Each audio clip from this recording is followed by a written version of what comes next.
Welcome to the Pooch Parenting Podcast, a podcast for parents with dogs. I'm Michelle Stern, a certified professional dog trainer, mom, and former teacher. Living with kids and dogs at the same time can feel like a circus. I know because I lived it too. Join us as we interview a variety of experts and parents to discuss topics that will make parenting with dogs easier, safer, and less chaotic. Also, you can love living with your dog again. I'll always keep it real, which might even mean that you hear the messiness of life in the background on occasion, but at least you know you're not alone. I am so happy to bring to you today's episode with Dr. Alisa Baer, otherwise known as the Car Seat Lady. Alisa is a board-certified pediatrician and also a car safety specialist, which certainly comes in handy when I get asked questions all the time about how to keep kids and dogs safe together inside a car. I hope you enjoy today's episode. My mind was blown, and as soon as we were done recording, I went down to my car and immediately made some changes for how I transport my own dog. I hope you find it just as valuable as I did. Hi, Alisa. I am so happy that you are here to talk with us today about car seat safety with kids and dogs. Thank you for having me. This has been something that's been a long time coming. I've been following your Instagram account, Car Seat Lady, for a very long time because I get asked so many questions all the time by my clients and my social media audience about how on earth to transport kids and dogs at the same time. And I, of course, have one perspective of the dog and child safety side of things where, you know, we can't have dogs and kids together in the back seat where they have unfettered access to each other. But on the other hand, what I'm learning from you is that there's a whole nother car safety side of things that I honestly have been a bit negligent about. So while I'm trying so hard to keep dogs and kids safe together, you're going to add another layer to that so we can keep everyone safe from the car perspective as well. Yeah, so both parts are really important. I'm also a board certified pediatrician. And so the first aspect, which you talked about, is really important because dog bites are a serious injury risk to kids. And, what the child is doing out of play might not be what the dog wants and vice versa. So even if both are friendly by themselves, they cannot be left alone. And having an adult in the front seat does not count as supervision for a dog and a child in the back seat. I love that you said that because parents are constantly taught, always supervise your kids and dogs, but nobody really describes what supervision means. And unfortunately, a lot of families think that just physically having your body in the same space, it counts as supervision. That, well, I'm looking in the rearview mirror and I can see that my kid isn't poking the dog or that the dog isn't pawing my baby. But what are you going to do? You can't pull over on the side of the freeway to intervene and prevent a bite or something else. Yeah, exactly. And sometimes the bite can happen unexpectedly. You might not see what they're doing to each other that incites it. So it's important that supervision means if you want a dog and a child next to each other, that the adult is in the back seat with them in that same row where they can visualize the entire interaction and intervene quickly if needed. Yeah.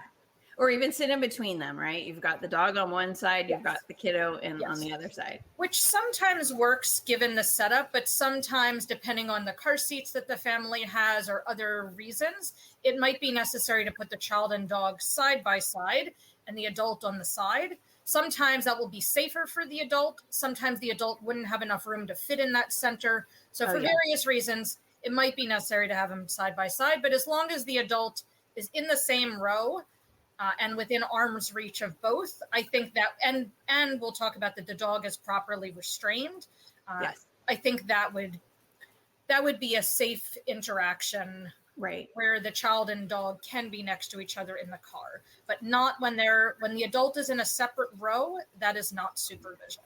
Okay, that makes sense. And it is worth noting, I suppose, that the adult needs to be like actually paying attention, not just on their phone playing Candy Crush or talking on, if it was my husband, he'd be on Reddit, I'm on Facebook, everybody has their thing. So, and that you're not so plugged in, to your music that you're not hearing any, confrontations that could be going on between other the kids and the dogs. Yes. I mean, I think this is a general topic of parenting where, you might put your child in a device that says don't leave them unsupervised. And a lot of times people think, well, just in the next room, or I can still see them. But if you're not watching them, like if your back is turned, but you could see them if you turned around, that's not supervision. Mm-hmm. Yeah, that may overwhelm people, right? I mean, I know that this conversation, part of what you and I talked about before we began recording, is that we want to acknowledge that this can be hard and this can be overwhelming. And I don't want people to just feel like it's hopeless and there's no way they can actually function or pee or make dinner. I talk about using the toilet all the time. It's kind of absurd, but at the end of the day, there are steps that you can take. And I don't want people to just put the brakes on and say, I can't listen anymore because there's no way I can function as a working parent and be, quote, supervising all the time, right? Correct. And there's certain places that you can put a child that they can be unsupervised. So any location that is deemed safe for sleep, that is safe for unsupervised leaving a baby. In that when you're sleeping, you are by default not supervising them. A monitor does not count while you're sleeping. Yeah. So if you do ever need to put a child down in an unsupervised way, that's always a good place to go back to, the bassinet or the crib. Sometimes the floor can be safe, but in families that have pets in the home or haven't baby-proofed as well as they should, sometimes the floor is not a safe option. So it's knowing where you can leave the child when you do need to turn your back and know that they'll still be in a safe location. I'm a really big fan. I should get commission. So if anyone's listening, of baby gates and pens and things of that nature, because you can either contain the child or you can contain the dog. Yes. And I like multiple layers too, because there are some sneaky dogs that can get over those kinds of things, but it is a helpful tool so that you can put somebody on the floor and sort of have a parallel existence. Multiple layers is actually a strong theory within injury prevention. It's the Swiss cheese model, where the idea is that, Swiss cheese has multiple holes. And so when you're trying to prevent injury, just one step can often, you could find the way to get through that hole. But the more layers you put, the less likely it is that you can make it from one end to the other. So like thinking about, for example, pool safety is another good example where you want multiple layers. You don't want just a pool cover or just a fence or just a lock on the door. You want all of them, as well as supervision. So it's thinking about how many layers can you have so that if one fails, because you know what, sometimes one does fail. That the dog figures out how to jump over the gate for the very first time, or your child figures out how to do something for the very first time, that it is still a safe environment and it doesn't take you by surprise. Right. Okay. So let's dive in and let's talk about some different kinds of family, family structures, dynamics, and the types of cars that they may have and how to manage. So let's assume also that we need to have in the car maybe a stroller, a diaper bag, any of the normal kind of accoutrements that a parent with kids has to have, right? So let's go through. Yeah. So I'd like to kind of frame this discussion to talk about two issues. So one issue is what we've started with, which is making sure that during the drive, not related to crashes, that the child and the dog are both safe from each other. And then the other topic is, if God forbid you're in a crash, how to make sure that the dog and the child and the other humans and pets in the car are all safe. So first, let's start with the second topic, because we're going to cover some basics with that will help us understand the framework for how we can arrange the pets and the children safely in the car. Sounds perfect. A little bit about crash dynamics. Everything becomes very heavy in a crash. It weighs its usual weight times however many G's are in the crash, G's being the force of gravity. A typical 30-mile-per-hour crash, like they use to crash test your child's car seat, for example, that's going to have about 20 to 25 G's. So, for example, if you have a 20-pound stroller in the back, in a 30-mile-per-hour crash that has 20 Gs, 20-pound stroller times 20 Gs is 400 pounds. If you have a 60-pound dog times 20 Gs, that's a 1,200-pound dog. Oh. So this is why the first rule is that we want every living creature in the car to be properly restrained. In that, one, it keeps them safe during a crash, but two, it also helps keep everyone else safe during a crash. Because studies have looked at what happens if you have a person riding in back without a seatbelt. What happens to the other people that have buckled up during a crash? So that might be your kid in the back seat. That might be the driver in the front seat. Those people who did buckle up are up to 3 times more likely to die in that same crash because the unbuckled person becomes a human missile flying through the car. And where they fly will depend on where you get hit, but often there is a person in their way on their way towards the window or the windshield, etc. So the first rule is every living creature gets properly restrained. So for children, that's car seats, and adults, that's seatbelts. So the next thing we need to talk about is how to properly restrain a dog, in that the pet industry is not regulated in the way that the child car seat industry is regulated. In fact, it's very much like what the child car seat industry was like before 1980, in that before that in the US, you did not have to crash test it to sell it as a car seat. You could create a cardboard box with some pretty ribbons, call it a car seat, and it did not have to be a safety restraint. So the dog industry is actually very much like that, where you could and you can sell basically any harness you want and say it can be used in the car, but it doesn't have to prove that it can restrain a dog during a crash.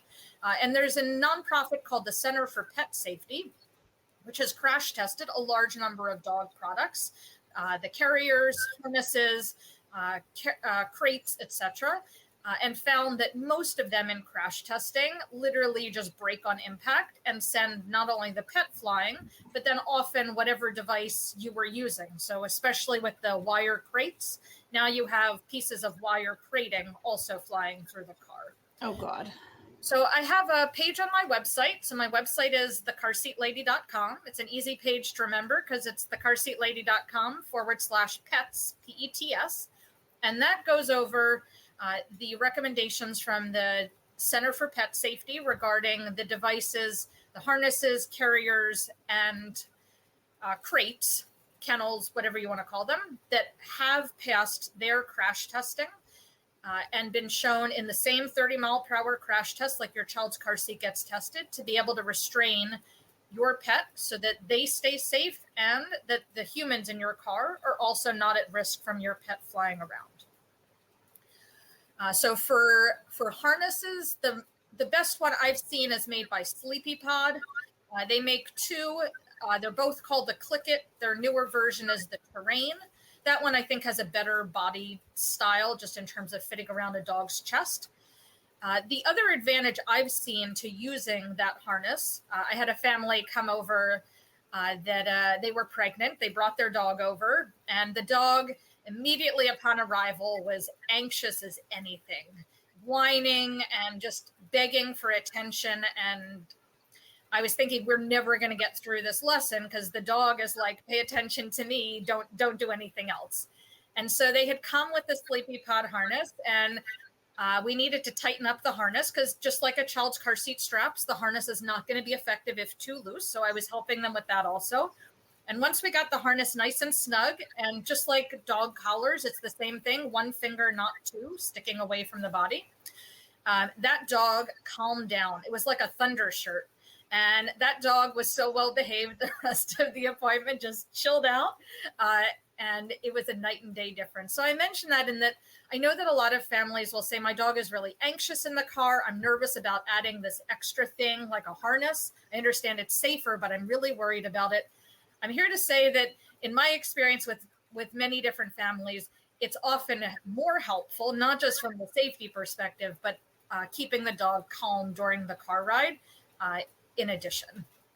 So this is so interesting. I have learned as a dog trainer, you have to keep the dog contained in the car to prevent the dog. And you can see Pippin, he's a small dog. He's about 16 pounds. He could very easily, if I stopped short even, he could very easily be hurtled through the car to the cabin. Yes. He could hit me. He could hit something else. But what I'm hearing you say is that the wrong crate, which I'm embarrassed to confess, but I will confess here publicly because I think people need to know that I am human and I have a lot to learn. We're always learning. That the crate that I do keep Pippin in a crate in the car. And I was, before I learned from you, proud that I had him in a crate. But I am realizing that the crate that I have him in, while it contains him and prevents him from being a projectile in the car, wouldn't prevent pieces of the crate from becoming a projectile in the car as well. And that perhaps a harness, a Sleepypod harness or something else with a seatbelt would be a safer choice and may also help him relax and be calmer at the same time. Yeah, so the other question I get with the harness is, can my dog lay down? And when the harness is properly adjusted, the dog should be able to sit up or lay down, but should not have any other movement. So you'll notice that the Sleepypod harness is not on, it's often called a tether. I don't really like that term because tether has specific implications with car seats, but like I think people know what I'm talking about with the dog harness, where there's an extra strap that goes between the seatbelt and the dog's body. Just anytime you're using something like that, the dog will have so much range of motion, both during driving as well as in a crash, that even if the harness you were using remained intact, the dog would fly way too far to count as being restrained. Interesting. Okay. So I know that I have modified. I have an Amazon list of products that I recommend to people. And since learning from your website and reading on your pet page, I have added some of those Sleepypod products. There was a product, and I figure we might as well talk about it because absolutely. I actually have used this. So Kurgo is another brand that has harnesses that have been crash tested. Yes. The way that they work is the harness itself has metal rings that are very heavily reinforced in the harness itself. So I don't think they would just easily tear out, as if you were using a normal walking harness. That would be a disaster. But then the way that it works then is there is a tether that has a clip that clips to that metal ring, and then either is threaded through the seatbelt or has a seatbelt attachment itself. So it can either click in. Talk to me about your opinions of those, because they say they're crash tested, and I have used that. And in fact, I have one when we take my husband's truck and we do road trips. Pippin uses that in the front because he has a hard time being in the back of the truck. I mean, the back seat of the truck. Yes. Yeah, I understand. But in my car, he's in the back seat in a crate. But I would love a one solution thing instead of different options.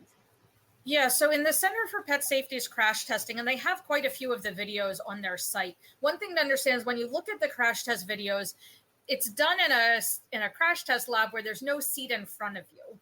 So you'll see that when they use those tether type devices, that the dogs fly 6-8 feet forward, which at that point, that's not restrained in an effective way. So it also means that, because during driving, if the dog is effectively restrained on one side, let's say using the Sleepypod harness, they cannot usually reach the child who's on the other side. But a dog who's using the tether type device, where they have much more free range of motion, that dog could easily be on one side and cross over from the center seat, from their seat into the center and be directly next to the child. So both for crash safety, you want to be as tight to the vehicle as possible. That's just a general principle of restraint.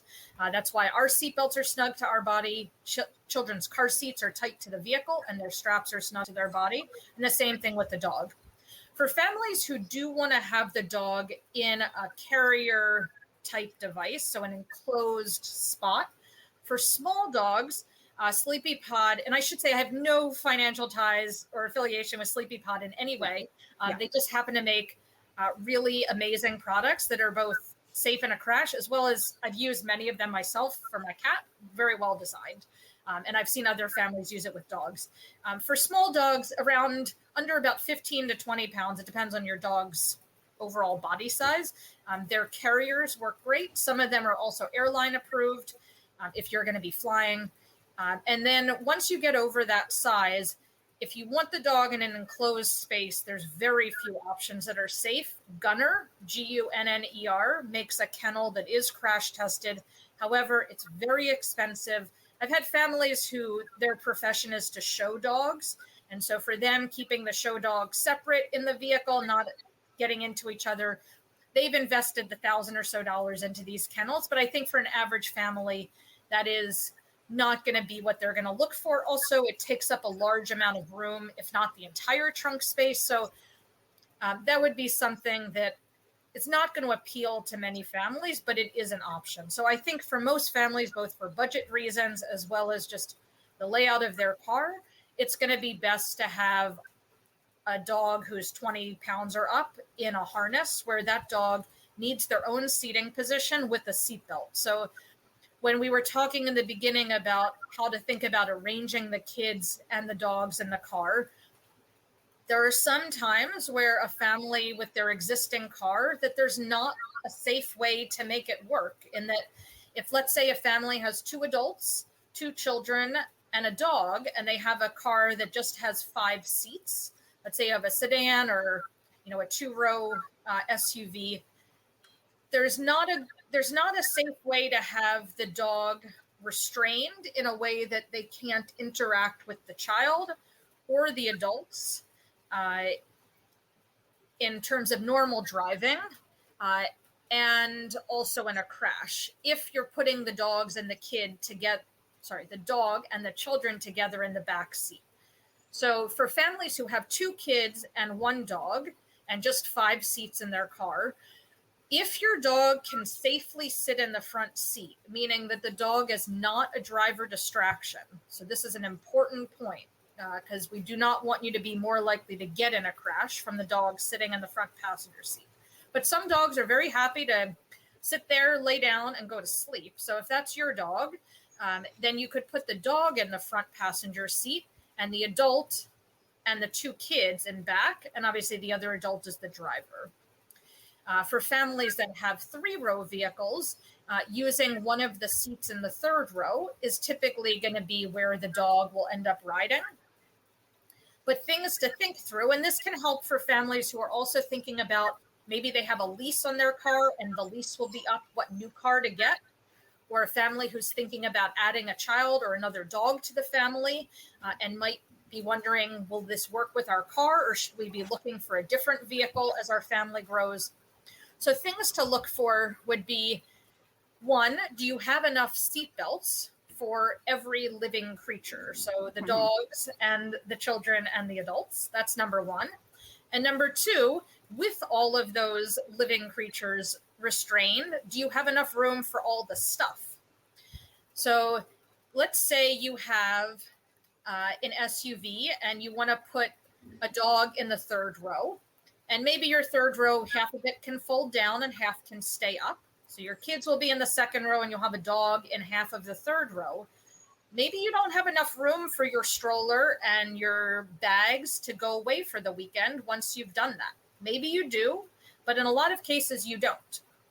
So for families to think about, one thing would be, instead of looking at a 3-row SUV, would be to look at a minivan. And that the amount of cargo space that you have behind the 3rd row is much greater in a minivan because it's a vertical space.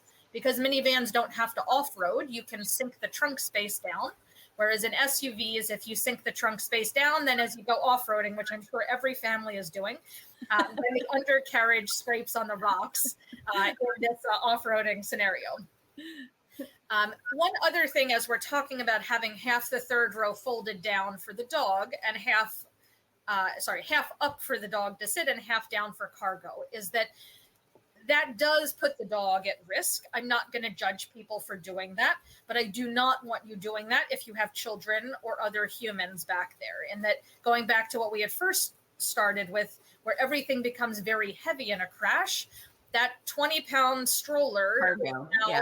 several hundred pounds. And if you have half the third row folded down and it next to your child, or even just anywhere in the back, that child is now riding in the trunk if you have part of the third row folded down. So if you are using the third row for a human, all of the third row should be up and all your cargo should be behind that, which I do realize that in many SUVs, you do not have much cargo space at all behind the third row. So these are things to think about as you're buying a vehicle, and also as you're buying baby gear. So perhaps if you have minimal trunk space behind the third row, maybe you're not going to bring your huge stroller, and maybe you're going to get one of the strollers that folds really compactly, like a Mountain Buggy Nano or a Baby Zen Yo-Yo or something.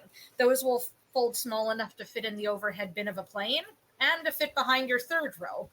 And instead of, larger baby gear, maybe get one of the travel cribs instead of one of the larger pack and play. So you can be wiser with your baby gear purchases. If you know that space will be an issue, you can also think about putting a hat on the roof of the car if needed for extra space as well.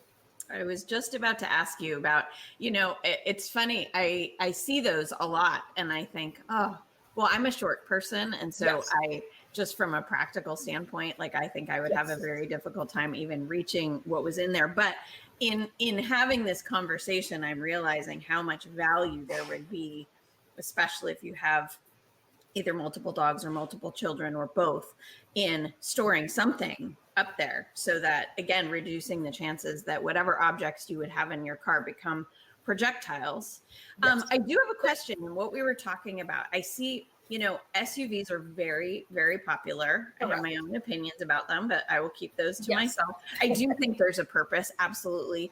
We did have a minivan when my kids were little, and it was a love-hate relationship. It was kind of like, I can't believe I'm driving a minivan. And then on the other hand, it was, this is the best, most convenient car ever because I can get in on both sides and it's so easy and seats fold. And my kids are older now. So the minivan that I had, it was a Honda Odyssey, and it was before even now some of the amazing features where the seats can hide and create even more space.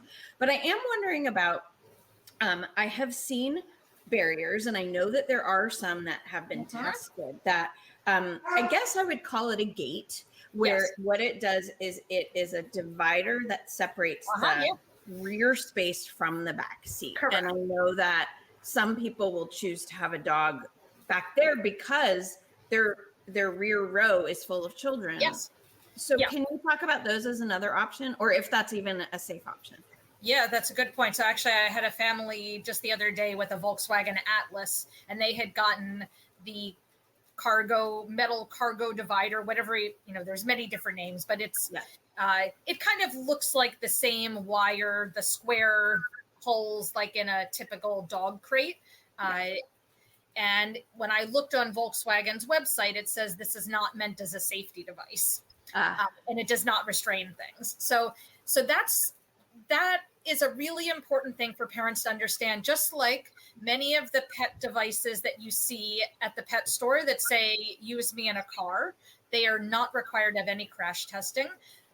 Even if you get it from the vehicle manufacturer itself, many of them, including the ones from Volkswagen and Subaru, those are two of the most common ones that I get asked about. Those are not safety devices. They're meant so that the dog, while you're driving, cannot stick their nose and lick the baby type of thing. But they are not there to hold the dog in the back during hard braking or a crash scenario. The only one that is crash tested that I'm aware of are for Volvos, which they offer for all of their SUVs and their wagons.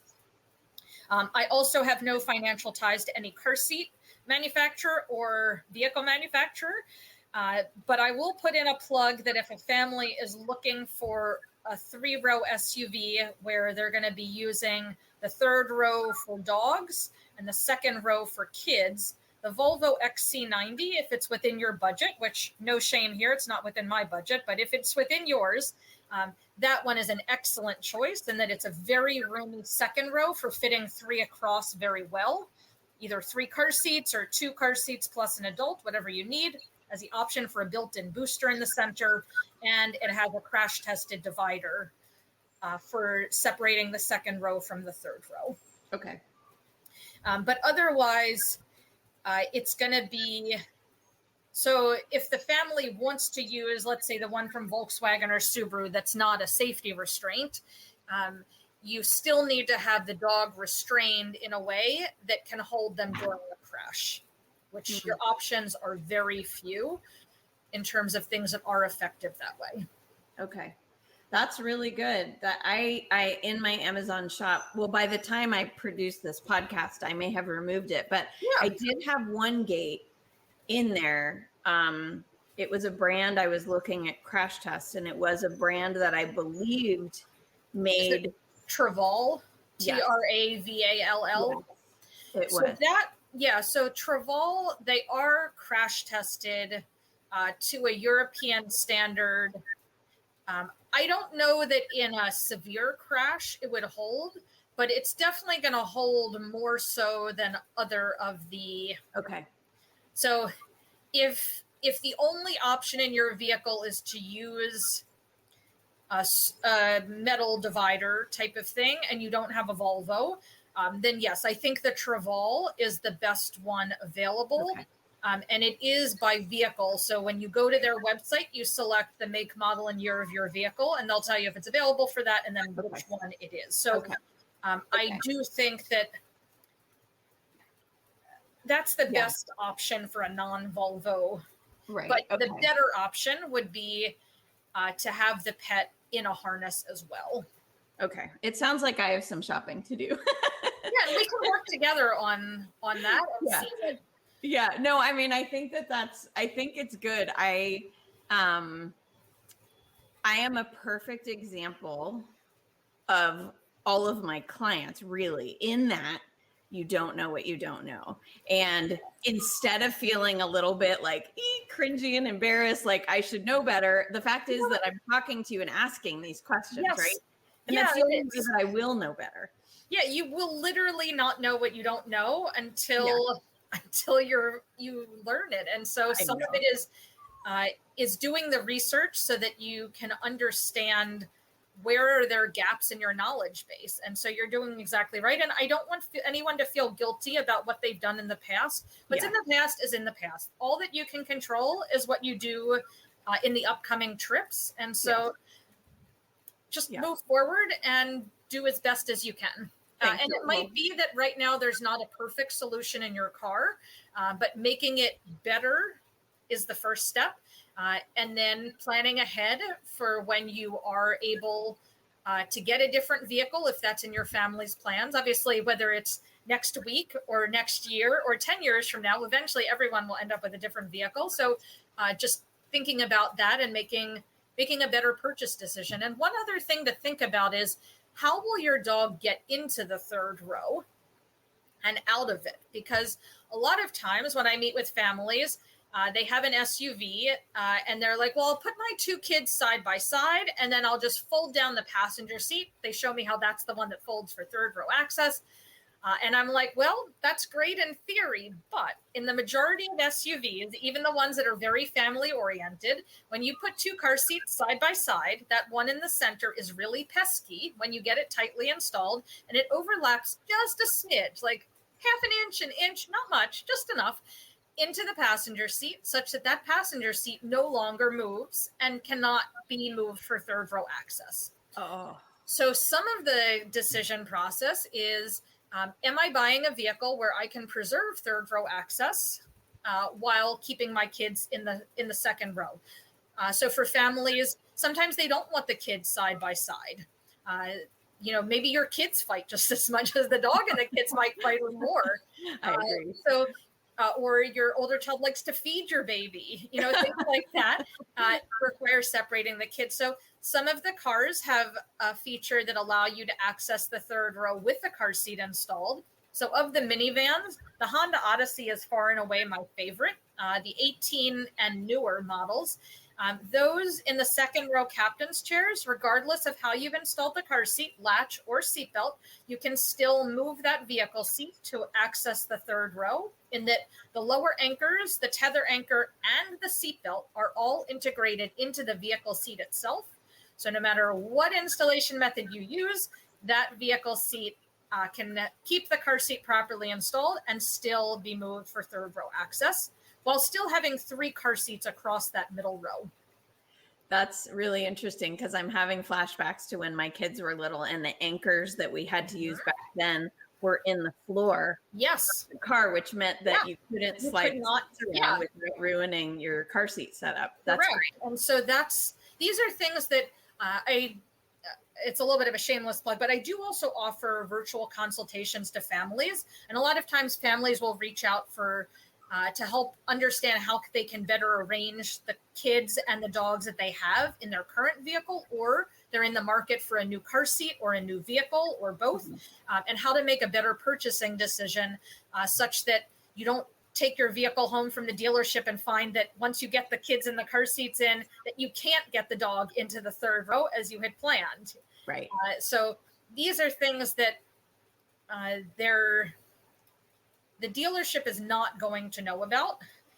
And it ties in both understanding how the car seats fit in specific vehicles and how the vehicles, what third row access maneuvers they each offer and which seats might play best with that. So if you have a seat that only moves for third row access when the car seat is installed with latch, then you need to be thinking about which car seats install well with latch in that position, might have a higher capacity than others in terms of all car seats will have a weight limit above which you cannot use the latch system to install them. So being mindful about picking which seats that might have a higher latch weight limit than others so that you don't lose that third row access.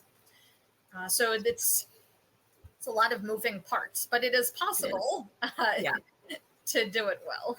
It's a lot to think about. And again, depending on your family structure, there sometimes you just may have to take 2 cars, it seems like, because the only way that every living creature gets a seatbelt is sometimes to divide and conquer, right? Yes. Yeah. So I think that's an important point, that if someone tells you that there's always a safe way to do it, it's not always the truth. Like, there might be a safer way than what you're currently doing, but sometimes there is not a safe way. And I try to be honest in a kind way with families that sometimes what they're asking me to do, there is just not a safe way to do it.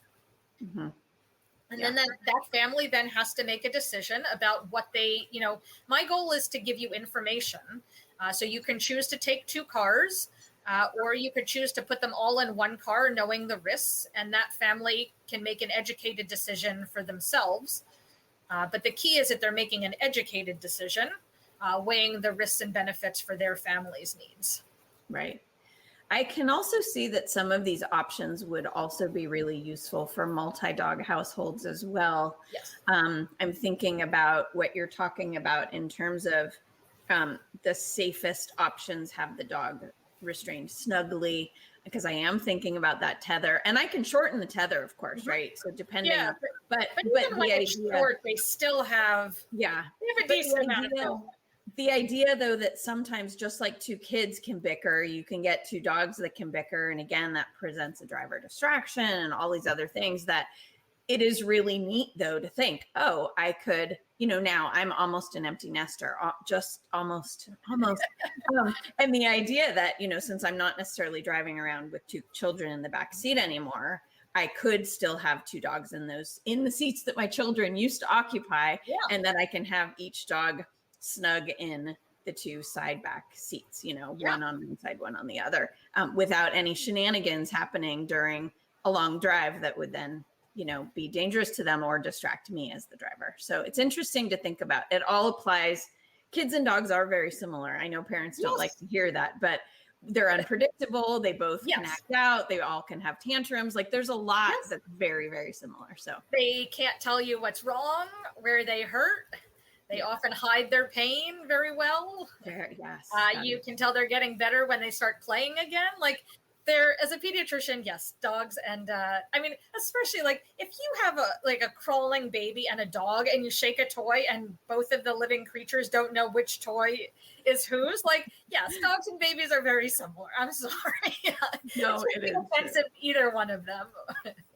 Well, we love them both. I mean, yes, that's the exactly. thing. You and I both, I love them both. I want to snuggle your baby just as much as I want to snuggle your puppy. Like, I just can't help myself.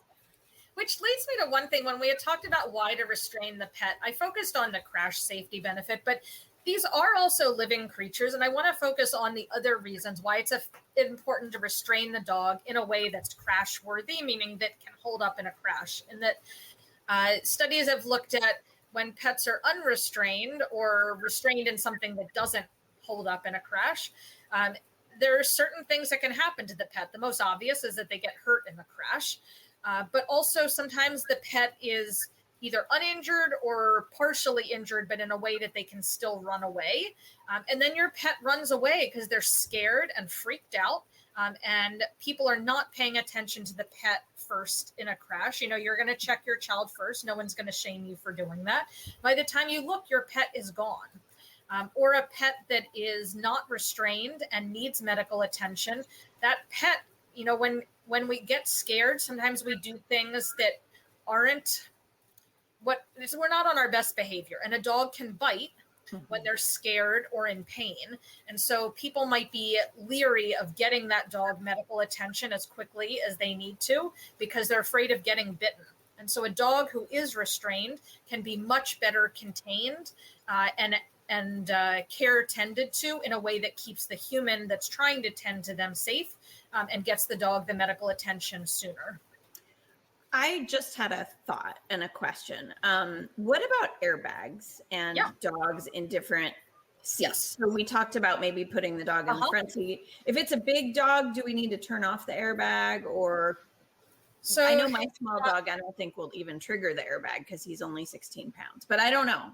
Yeah, so it depends on the airbag technology in your front seat.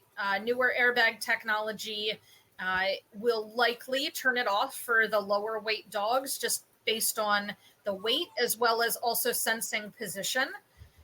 If the airbag goes off, could it be harmful to the dog? Yes, it could be. That's just a fact. But sometimes that's the best location for your dog to be rather than alone with your kids in the back seat. As far as the best chance for anyone in front of an airbag is when you are as tightly attached to your seat as possible. So when that dog is harnessed really snugly and not on a tethered type of device, or obviously not unrestrained, they will stay as far away from the airbag as you can keep them. So that is that the best thing for the dog to be in the front passenger seat? No, but it might be the best in your family's vehicle, just given the other setup. Okay, good. I wanted to be. Yeah, no, I think it's important to be transparent about that. That, like, if it's just one adult and one dog, I would not put the dog in the front passenger seat. So this suggestion was really speaking to families where you're torn between putting the dog in the back seat in a way that the dog could access children versus switching the adult to be in the back seat with the children and the dog getting the front passenger seat. And there, I think that the benefit to the children specifically in terms of eliminating the risk of the child being bitten during a car ride, no matter how friendly your dog is, it is always a risk. You know, children bite unexpectedly and dogs bite unexpectedly. No matter how kind they have been, it can always be a first time. So in that situation, I would recommend that the dog go in the front seat, understanding that it is not the most ideal spot for the dog, but it's better than the alternative, I think. I mean, the alternative. So at the end of the day, this is all about balance. You can't do safest in your situation, so safer is better than doing nothing. I like that. I think that's a good moral of the story. Safer. I'm writing it down. Yeah. Okay. All right. I think that's a really good place for us to wrap this up. There's so much for me to think about, and I think I have some Sleepypod shopping to do because I do want to do better than I have been doing. And what I have been doing is probably safer than having him loose or whatever else, or using just a regular walking harness or anything else, which I'm sure would just tear to shreds in an accident. But I would like to do a better job. So I have learned a lot in this episode, and I'll probably ask for a little bit more feedback along the way, or I'll tell you what I end up doing. I'll share pictures and give you credit for helping me create a better solution. So I think that's good. It's a conversation with the family to help them find the best solution that meets their needs. And there's no one size fits all. Right. I think that's wonderful. Where can people find you? So we're the Car Seat Lady. Don't forget the. Otherwise, it's not us. Oh, okay. So our website is thecarseatlady.com. We're on Instagram. We also have a YouTube channel with a lot of installation videos for car seats, and that's the Car Seat Lady with the number 1 at the end. Okay. And you did say that you do offer consults, and I want to promote that because I think that's going to be a valuable resource as well. Yeah. And so on our website, at the top, it will say services. And if you click there, it will take you to a brief form to fill out where you'll tell us all about your car, your kids, your car seats, your pets. And with that information, we'll reach out and we'll have a consultation over the phone. And then we also are happy to do a video call where we can help you make sure the car seats are properly installed and help you get the pet harness adjusted properly as well. Excellent. I love this. Thank you, Alisa. I am so happy that we got a chance to talk. I know we're going to help so many people. My pleasure. Thanks for having me. Thank you.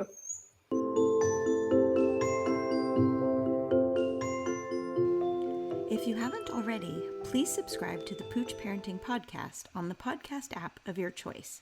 For ongoing support, get on the wait list for the Pooch Parenting Society, where I share training tips, activities, and coaching so families with dogs can live in harmony. By signing up at safekidsanddogs.com, you'll be the first to know when I open registration again for new members.